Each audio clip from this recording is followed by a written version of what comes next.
Baik, mari kita buka Alkitab kita dari kitab 2 Samuel. Pasalnya yang ke-12, ayatnya yang pertama sampai ayatnya yang ke-14. Saudara yang bawa Alkitab dan juga bawa handphone yang kudus, saudara buka supaya kita baca firman Tuhan bersama-sama. Coba saya mau lihat saudara bawa Alkitab, coba angkat yang bawa Alkitab, coba. Oke, yang bawa handphone coba angkat. Oke, ada yang tidak bawa Alkitab, tidak bawa handphone? Saudara miskin melarat sekali. Bawa ya, pasti saudara bawa salah satu. Oke, kita akan baca bergantian. Dan saya minta kita semua baca dengan suara yang keras dan juga bersama-sama serentak, sehingga tidak ada yang ketinggalan. Judul firman yang akan saya khotbah di sepanjang bulan Maret ini berkaitan dengan memasuki minggu-minggu sengsara atau Jumat Agung atau Paskah, yakni goodness of God atau kebaikan-kebaikan Allah atau kebaikan-kebaikan Tuhan. Nah, hari ini saya akan bicara di seri yang pertama, yakni menyadarkan aku dari dosa. Kebaikan Tuhan yang luar biasa itu adalah Dia pun juga menyadarkan kita dari segala perbuatan-perbuatan dan dosa kesalahan kita. Baik, saya mulai ayat 1, saudara tunggu ayat 2, bergantian terus, nanti sama-sama di ayat 14. Agak panjang, tapi biar kita semua lebih mengerti seluruh cerita dari firman Tuhan ini. Nathan memperingatkan Daud sehingga Daud menyesal. Tuhan mengutus Nathan kepada Daud. Ia datang kepada Daud dan berkata kepadanya, ada 2 orang dalam suatu kota, yang seorang kaya, yang lain miskin. Ayat 2 mulai saudara.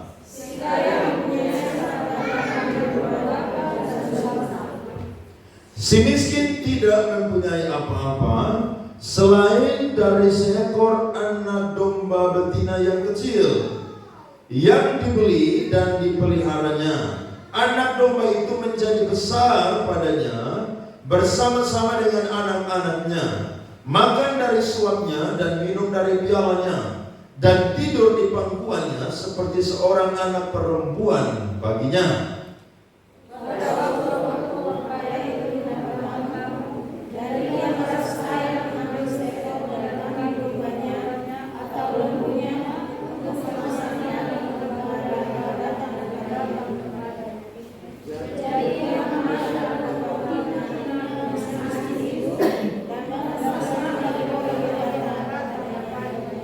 Lalu Daud menjadi sangat marah karena orang itu, dan ia berkata kepada Nathan, demi Tuhan yang hidup, orang yang melakukan itu harus dihukum mati.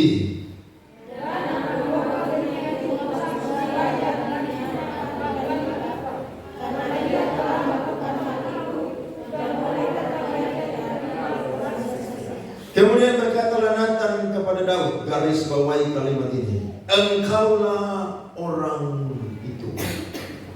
Beginilah firman Tuhan Allah Israel, akulah yang mengurapi engkau menjadi raja atas Israel, dan akulah yang melepaskan engkau dari tangan Saul.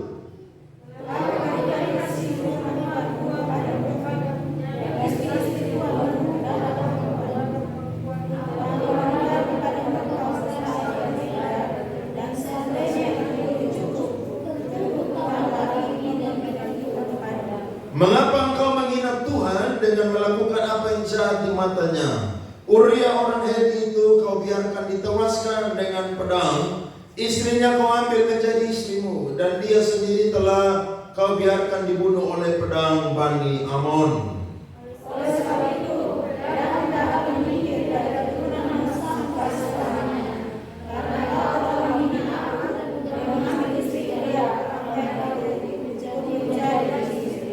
Beginilah firman Tuhan, bahwasanya malapetaka akan kutimpakan ke atasmu yang datang dari kaum keluargamu sendiri. Aku akan mengambil istri-istrimu di depan matamu dan memberikannya kepada orang lain. Orang itu akan tidur dengan istri-istrimu di siang hari.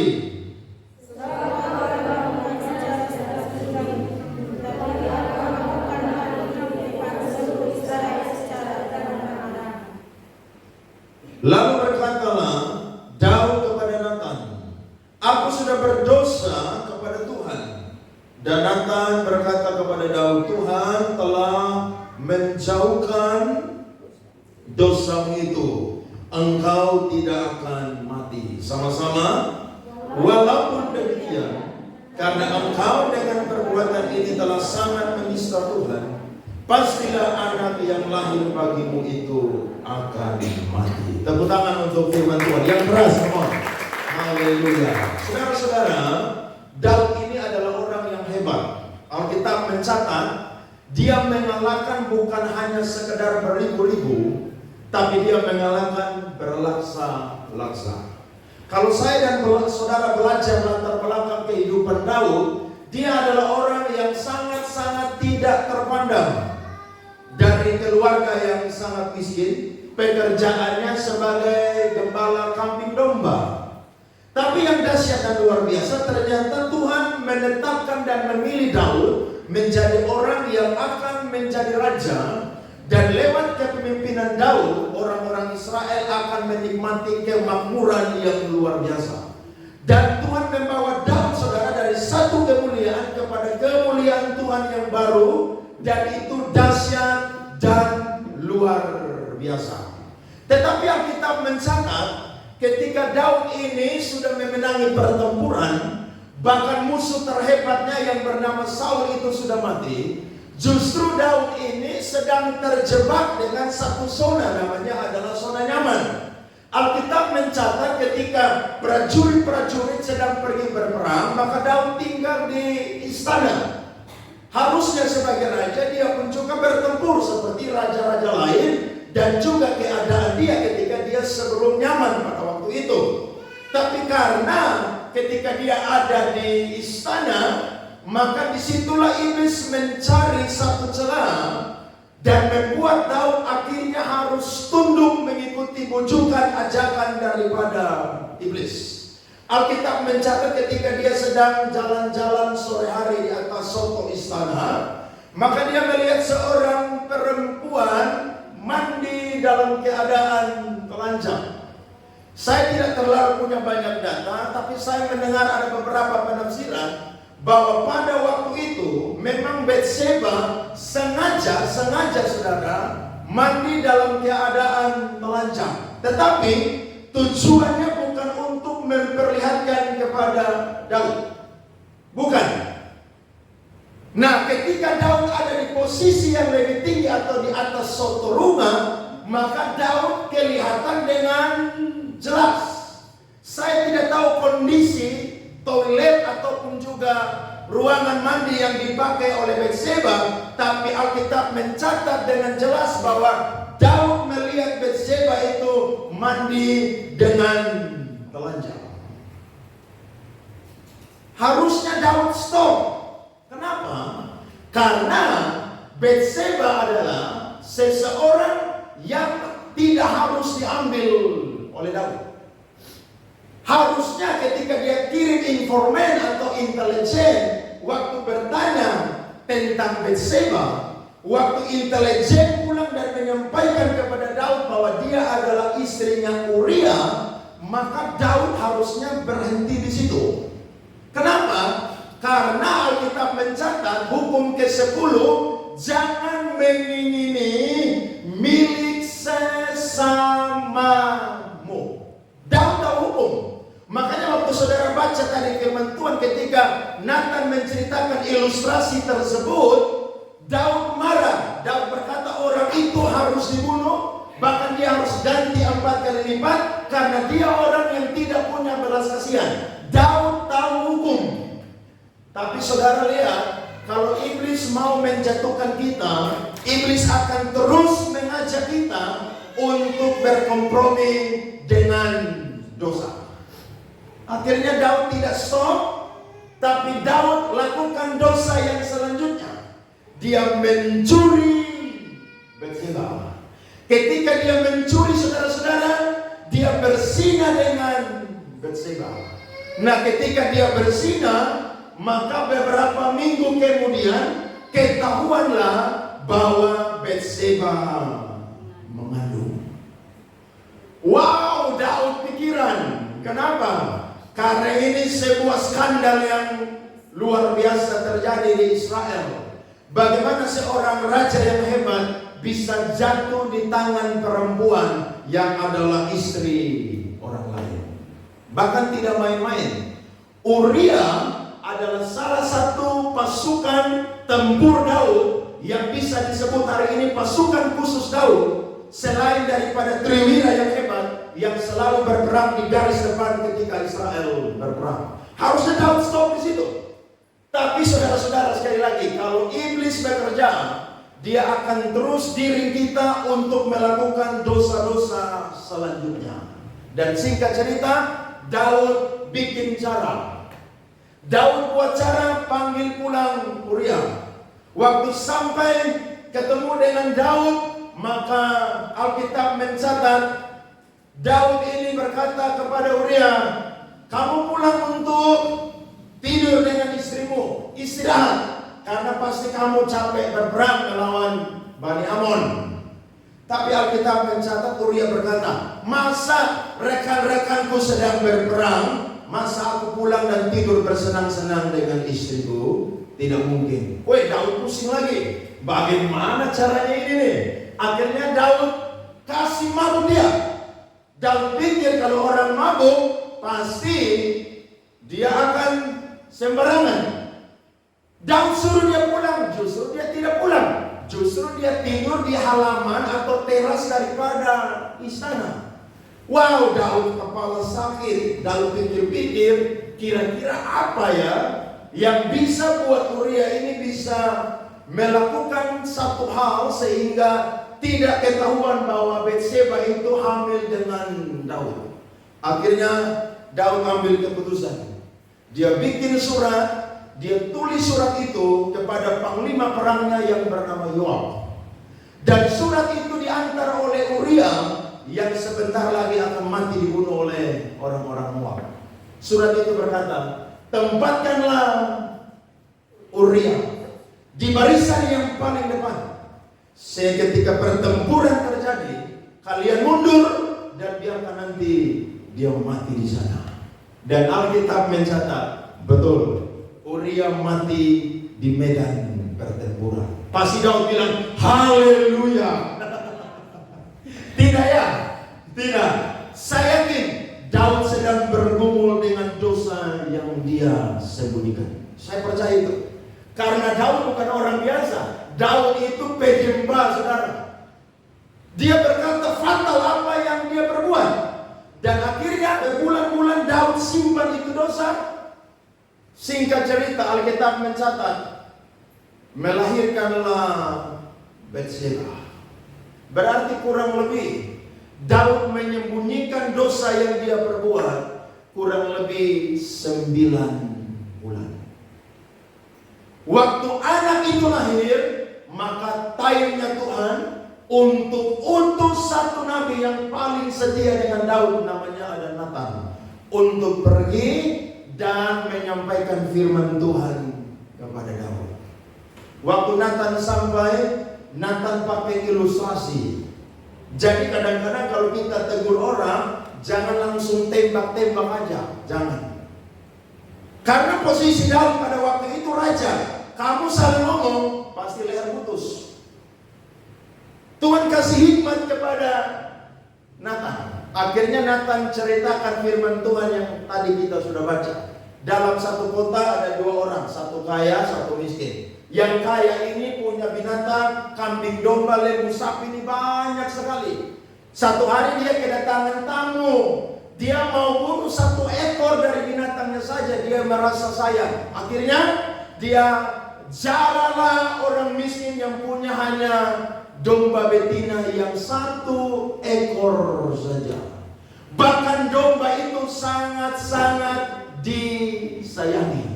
Waktu dikasih makan aja digendong seperti seorang anak perempuan. Waktu Daud dengar itu, Daud bilang, orang itu harus dibunuh. Maka langsung Nathan masuk dengan tegas dan keras. Orang itu adalah kamu. Saudara lihat, tidak ada yang bisa disembunyikan dari Tuhan. Makanya kalau kita buat dosa, lambat atau cepat akan ketahuan. Jangan pernah main-main dengan dosa.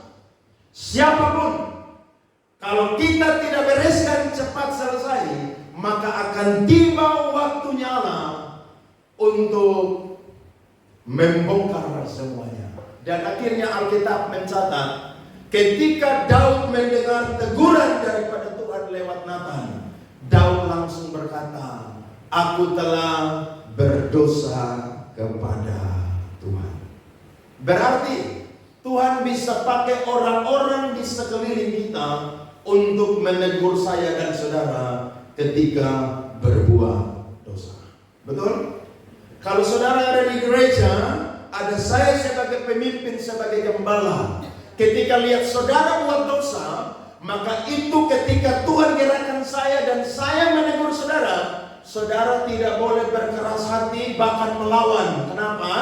Karena kalau sampai saudara melawan dan saudara tidak mau lembutkan hati, maka saya mau berkata, saudara akan terus bergumul dengan dosa yang saya dan saudara perbuat.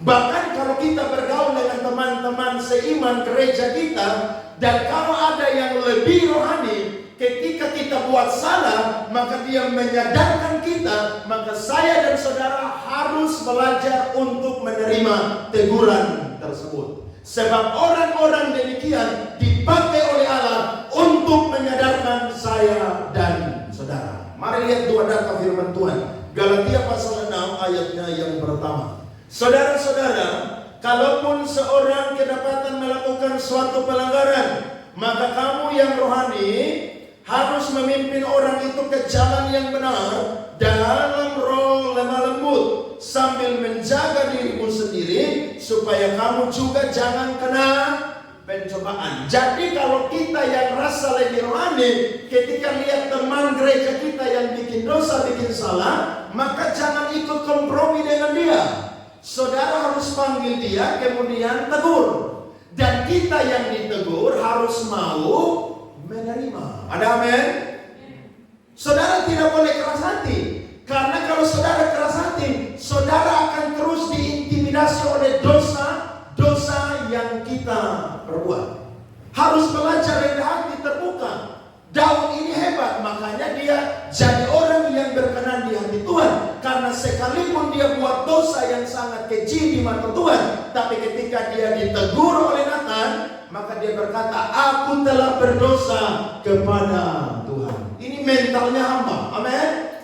Hati raja, tapi apa? Mentalnya hamba. Atau mentalnya raja, hatinya hamba. Bahkan Alkitab catat juga di dalam Matius 18 ayat 15 sampai 17. Alkitab berkata, saudara lihat di depan. Apabila saudaramu berbuat dosa, tegurlah dia di bawah 4 mata. Jika ia mendengarkan nasihatmu, engkau telah mendapatkannya apa? Kembali. Jadi saudara harus ketika ditegur maka harus mau menerima. Karena kalau saudara tidak mau 4 mata, maka dia akan tingkatkan ke lebih banyak mata. Alkitab bilang ayat 16, jika ia tidak mendengarkan engkau, bawalah seorang atau 2 orang lagi, supaya atas keterangan 2 atau 3 orang saksi, perkara itu tidak disangsikan.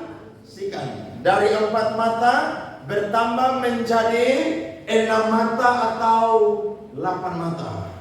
Tapi kalau dia tidak mau dengar juga, maka konsekuensi terakhirnya adalah diumumkan di banyak mata, yakni jemaat. Lihat ayat 17. Jika ia tidak mau mendengarkan mereka, sampaikanlah soalnya kepada jemaat. Dan jika ia tidak mau juga mendengarkan jemaat, pandanglah dia sebagai seorang yang tidak mengenal Allah atau seorang pemungut cukai. Saudara lebih pilih mana? Ditegur 4 mata, ditegur 6 mata, ditegur di depan semua jemaat, atau saudara dianggap sebagai orang bebal atau pemungut cukai? Pilih yang mana? Betul. Saudara pilih 4 mata.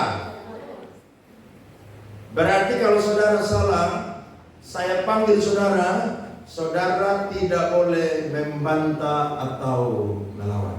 Ada amin? Karena Alkitab itu selalu pakai etika kalau mau bereskan masalah.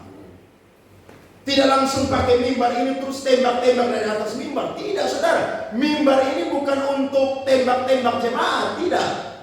Boleh tegur dosa, tapi kadang-kadang tidak boleh spesifikasi juga, saudara-saudara. Kadang-kadang harus pakai etika.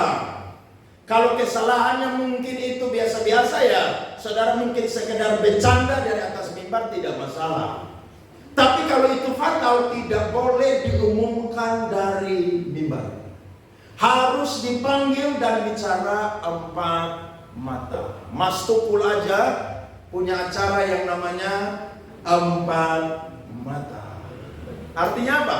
Diselesaikan secara kekeluargaan. Jadi saudara harus mau empat mata. Sama seperti Tuhan utus Nathan kepada Daud, diselesaikan secara empat mata. Saya yakin kalau Nathan tidak pakai hikmat dan dia umumkan satu istana, satu Israel, saya yakin biar dia nabi pun juga pasti Daud akan bunuh dia. Kenapa? Karena dia permalukan Daud. Tapi memang itu adalah cara Tuhan bagaimana supaya saya dan saudara belajar dari cara konseling atau menyelesaikan sebuah masalah pakai etika sehingga tidak ada orang yang dipermalukan. Menurut saya dan saudara, Daud layak dapat hukuman apa? Apakah Daud layak diturunkan dari jabatannya? Menurut saya tidak cukup. Menurut saya, Daud harus dibunuh.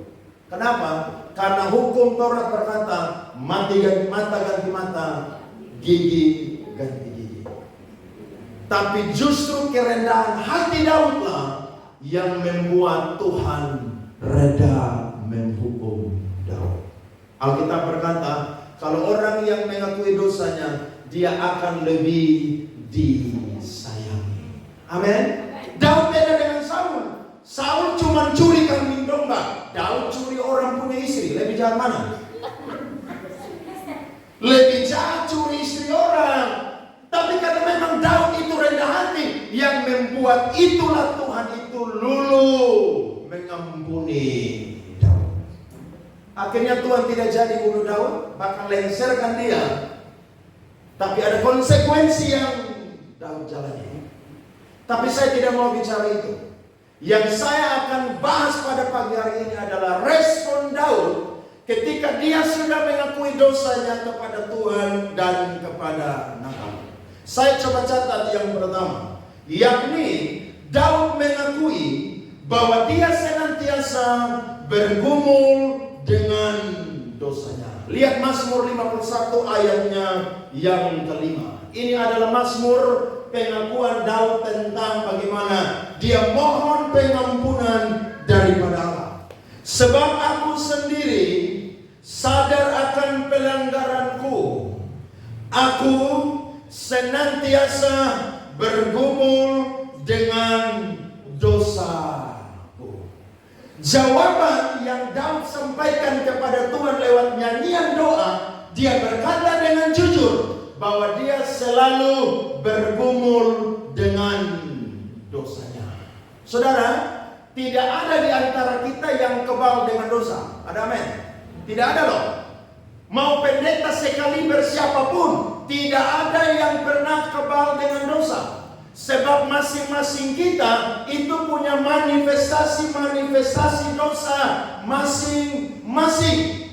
Ada laki-laki, ada pria yang tidak tahan lihat perempuan cantik. Salah satunya adalah Daud. Daud ini diberi gelar oleh orang-orang Israel Raja Mata Keranjang. Kenapa? Karena kalau lihat perempuan cantik pasti ambil.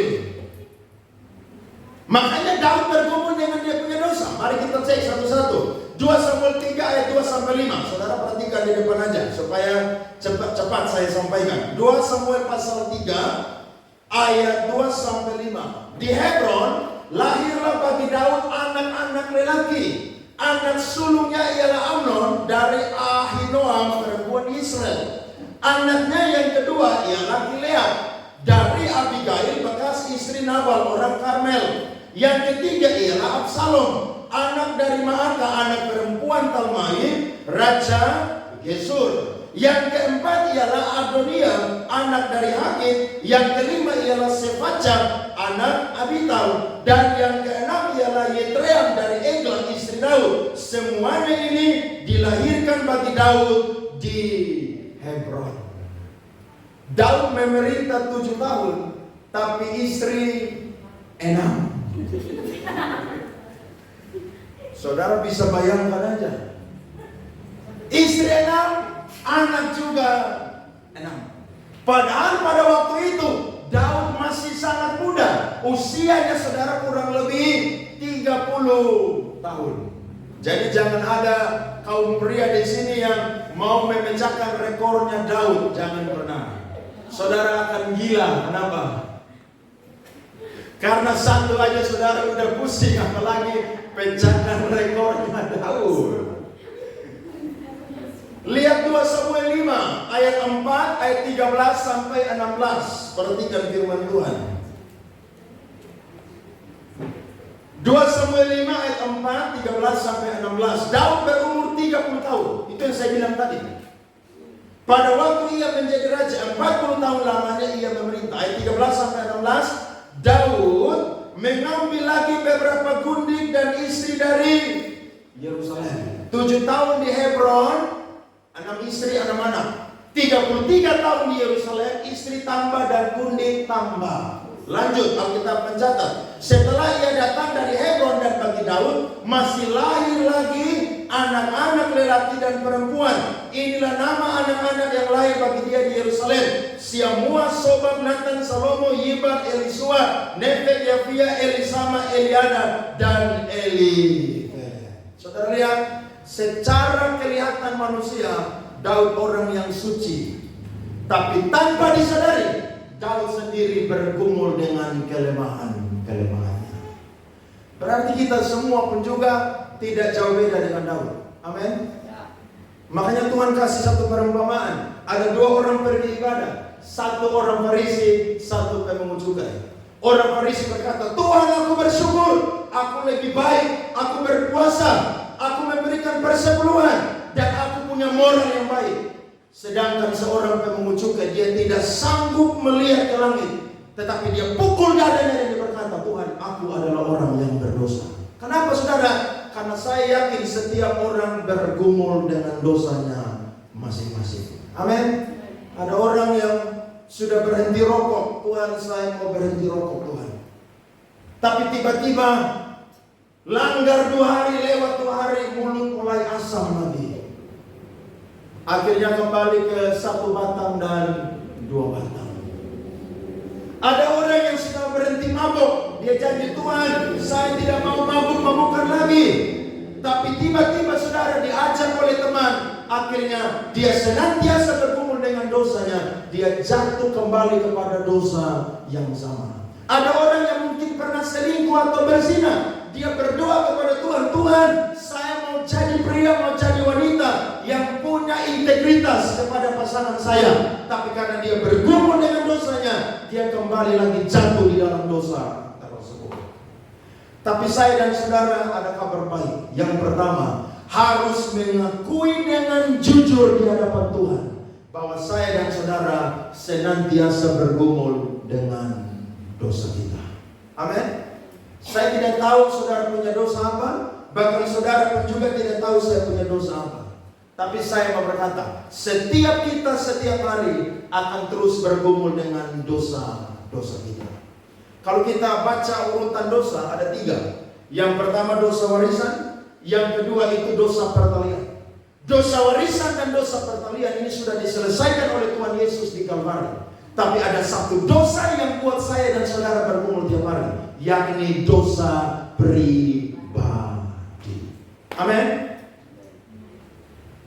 Jadi setiap kita punya kelemahan masing-masing, sama seperti Daud. Makanya dia berkata dia sadar akan dosanya, bahkan dia senantiasa bergumul dengan dosanya setiap hari. Lihat ayat 6-7. Alkitab berkata tadi, Mazmur 51. Sesungguhnya dalam kesalahan aku diperanakkan, dalam dosa aku dikandung ibuku. Sesungguhnya engkau berkenan akan kebenaran dalam batin, dan dengan diam-diam engkau memberitahukan hikmat kepadaku. Jadi kita semua lahir dari orang tua nenek moyang yang berdosa. Makanya kadang-kadang buah itu jatuh tidak jauh dari pohon. Betul? Siapa yang suci di sini? Tidak ada. Semua kita punya titik-titik kelemahan masing-masing. Ada orang yang baik sekali, tapi kalau dia satu kali marah, itu berbahaya, saudara-saudara. Ada perempuan-perempuan yang baik hati, tapi mulutnya dari tahun ke tahun tidak pernah bertobat dari cerewet, saudara. Iya dong. Yang amin paling besar itu kode, saudara. Iya. Jadi kita semua ini punya kelemahan masing-masing. Makanya Yesus berkata, tidak boleh menghakimi saudaramu, sedangkan di matamu ada balok yang besar. Amin. Kapan kita menghakimi? Tunggu time yang tepat. Jangan buru-buru. Sebab kita sendiri tidak sempurna. Bahkan kalau saya baca Alkitab, saya menemukan data. Ada satu hamba Tuhan yang hebat yang dicatat oleh Alkitab. Namanya adalah Paulus. Rasul Paulus sendiri bergumul dengan dosanya. Mari kita cek, saudara. Kalau saudara tidak percaya, mari kita cek. Roma pasal 7 ayat 18 sampai 20. Perhatikan. Ini yang Paulus katakan. Roma pasal 7 ayat 18 sampai 20. Sebab aku tahu bahwa di dalam aku, yaitu di dalam aku sebagai manusia, tidak ada sesuatu yang baik. Sebab kehendak memang ada di dalam aku, tetapi bukan hal berbuat apa yang baik. Sebab bukan apa yang aku kehendaki, yaitu yang baik yang aku perbuat, melainkan apa? Melainkan apa yang tidak aku kehendaki, yaitu yang jahat yang aku perbuat. Ayat 20 sama-sama baca. Jadi jika aku berbuat apa yang tidak aku kehendaki, maka bukan lagi aku yang memperbuatnya, tetapi apa? Dosa yang diam di dalam aku. Amin. Selevel Paulus saja masih bergumul dengan dosanya. Jadi kalau saudara lihat ada hamba Tuhan kelihatan suci, saudara tidak tahu dia punya pergumulan, dia punya pergulatan dengan kelemahan-kelemahannya. Makanya jangan cepat-cepat menghakimi.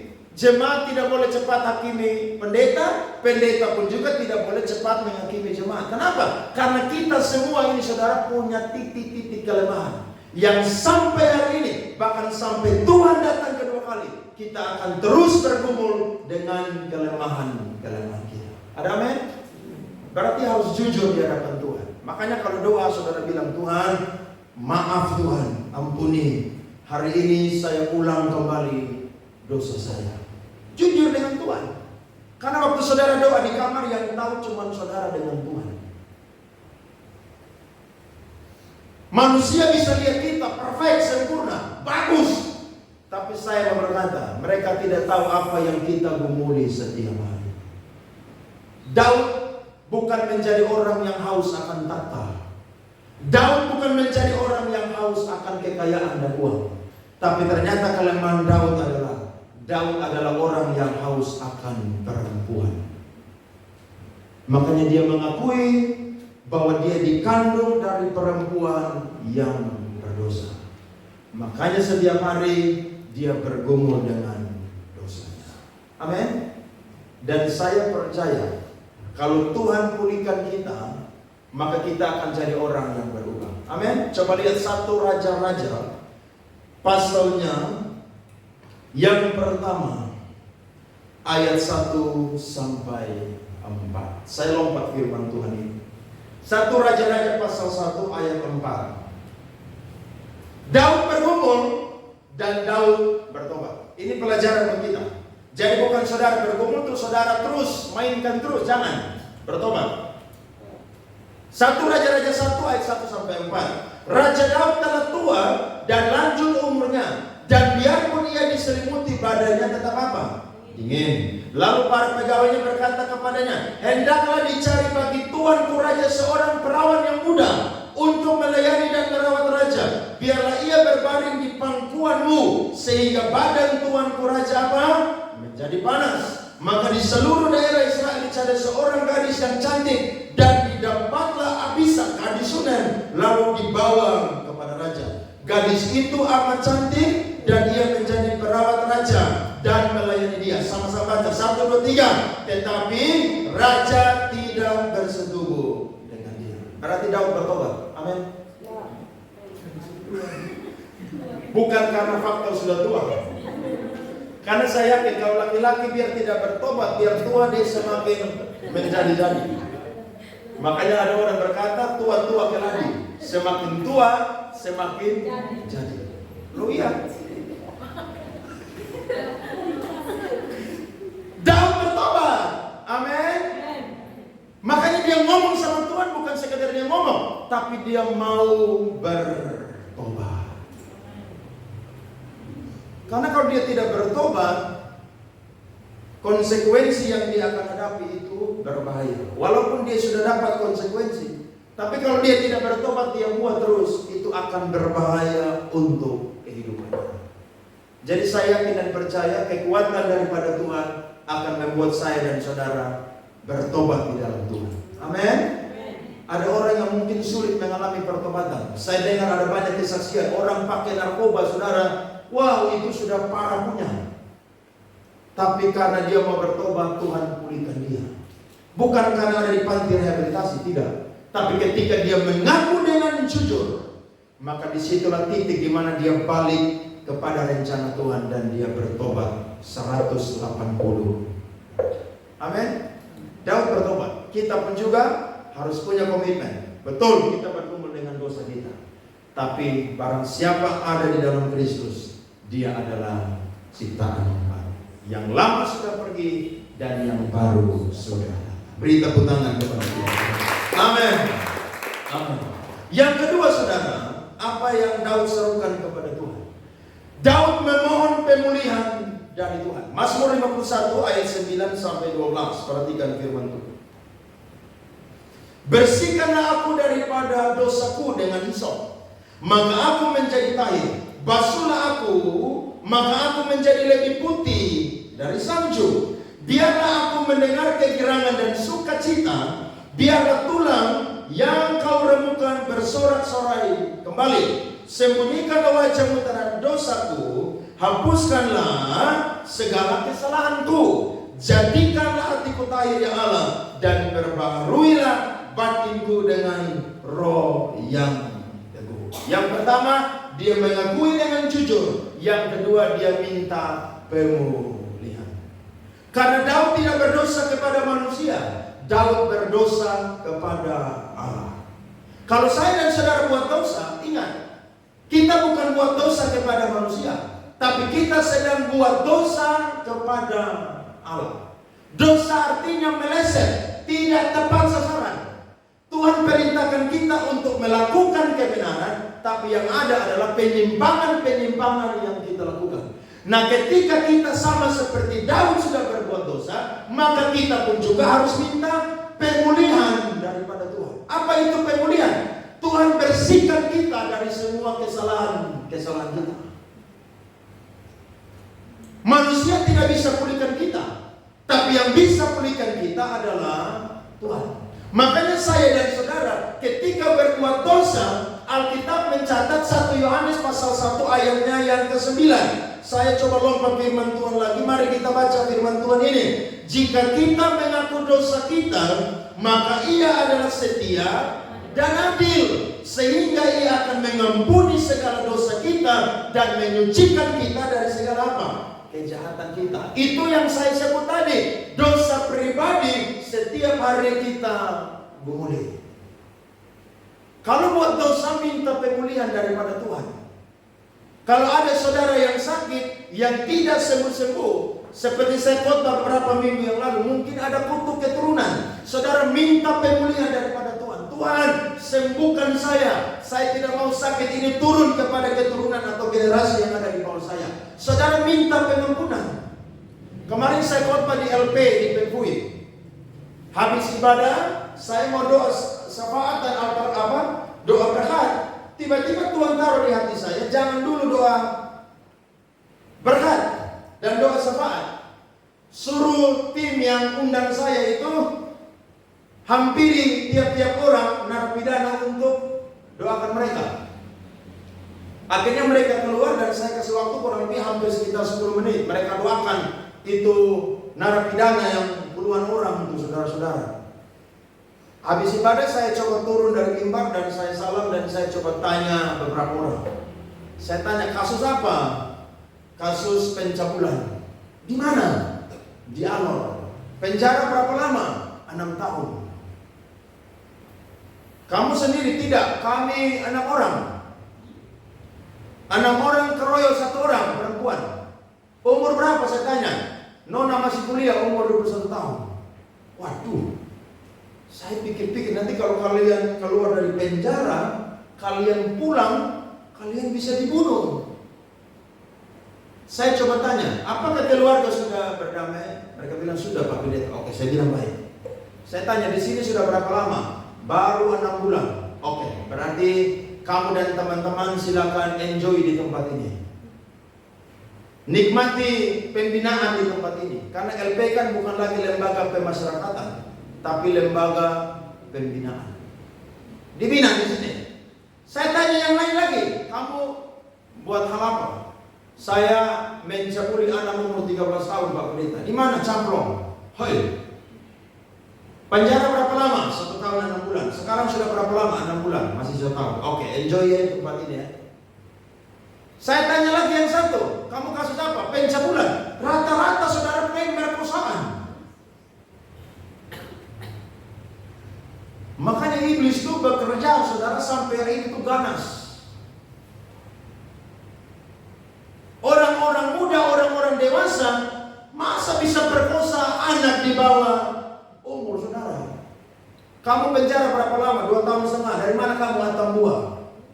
Sudah berapa lama? Baru mau 1 tahun Pak. Oke, enjoy ya di tempat ini. Saudara lihat, orang buat dosa, setelah dia habis buat dosa, iblis tidak akan tanggung jawab dia. Iblis akan pergi tinggalkan dia. Konsekuensinya dia yang akan terima. Tapi ada kabar baik, ketika saya dan saudara buat dosa, maka minta pemulihan daripada Tuhan. Pemulihan, kita minta Tuhan bersihkan kita dengan darah Yesus Kristus. Makanya ketika Kristus mati di Kalvari, kita dibersihkan dari segala dosa-dosa kita lewat darah yang dicurahkan. Daud mengakui, Tuhan pulihkan keadaan saya. Karena Daud hanya berdosa kepada manusia. Kepada Tuhan bukan manusia. Manusia itu biasa, tapi Tuhan itu yang paling parah. Dan waktu saya khotbah kemarin saya berkata, keluar dari tempat ini jangan pernah mengulangi kesalahan yang sama.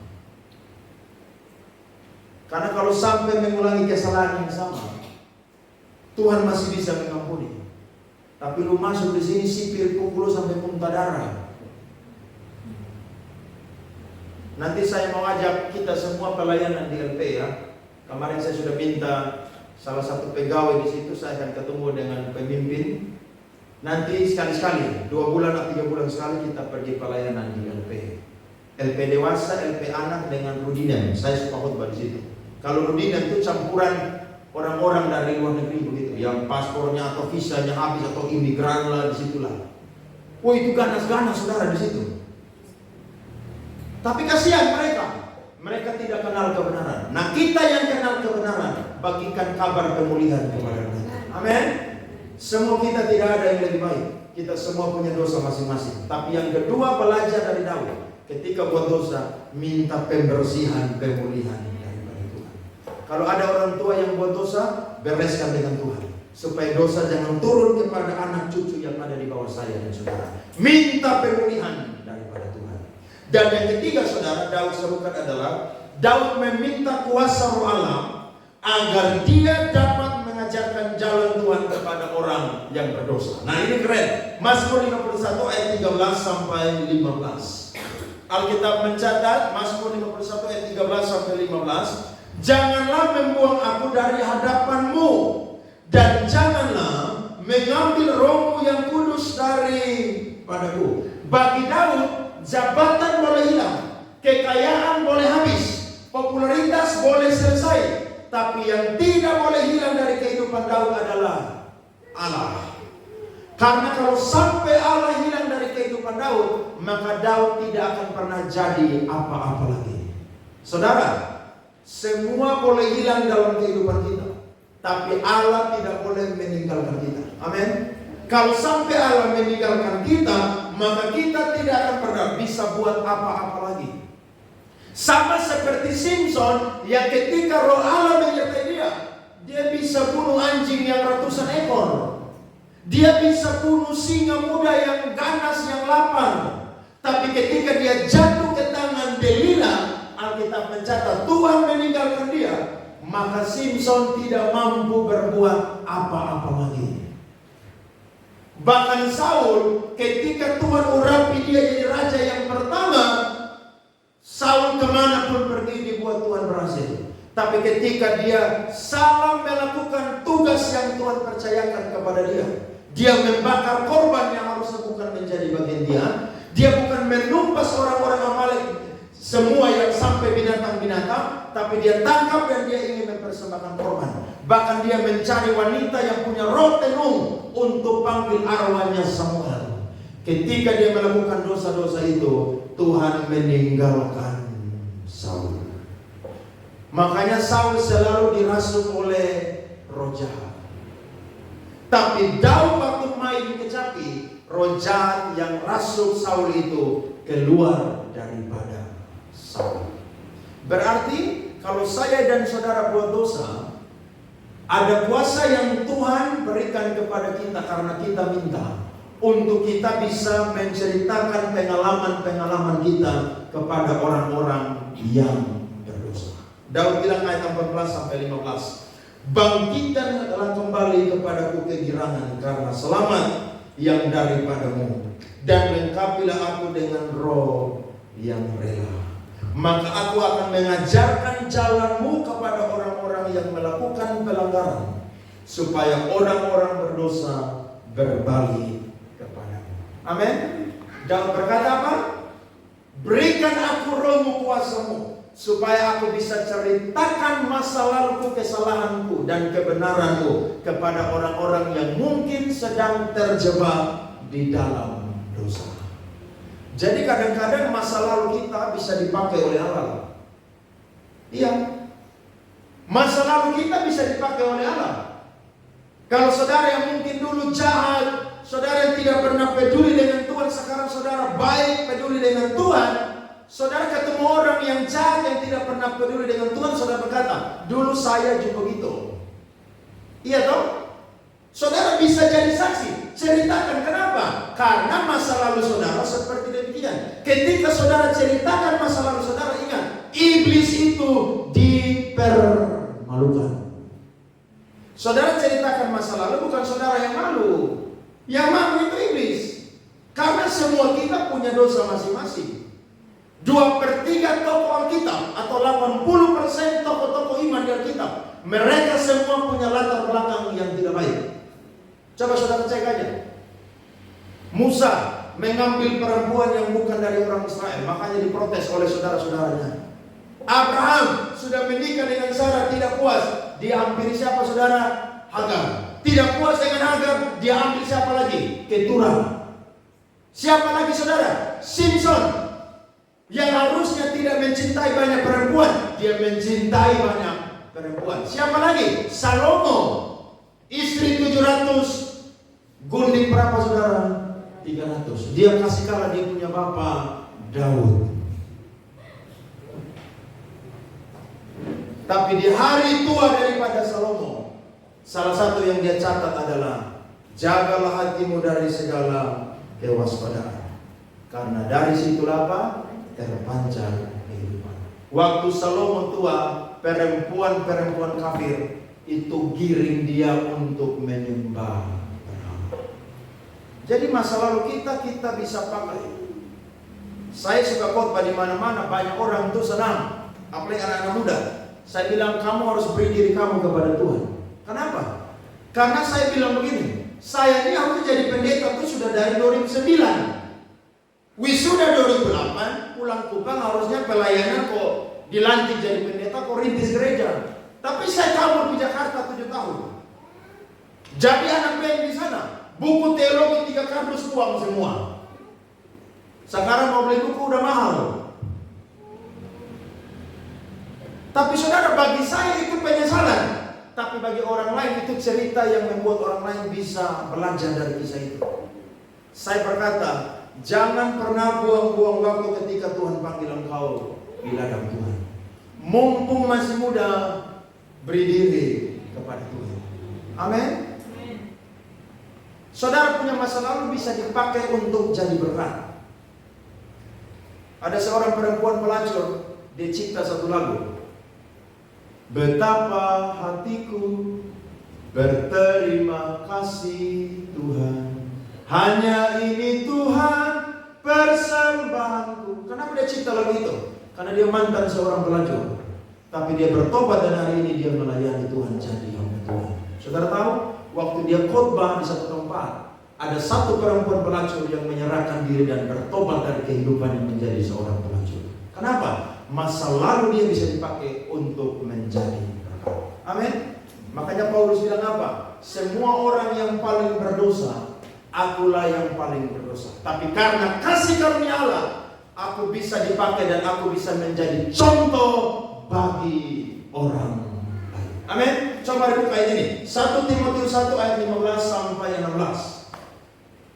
Mari kita bangkit berdiri saudara-saudara. Rizka maju ke depan dengan pemain musik. 1 Timotius 1 ayat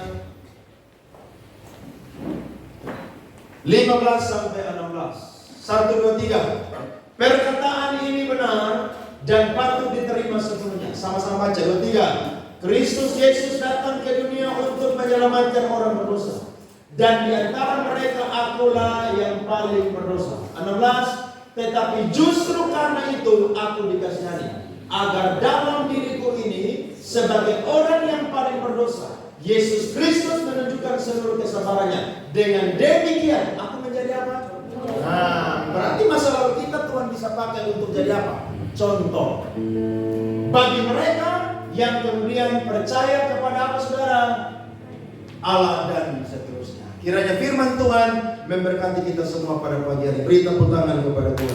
Amin. Amin.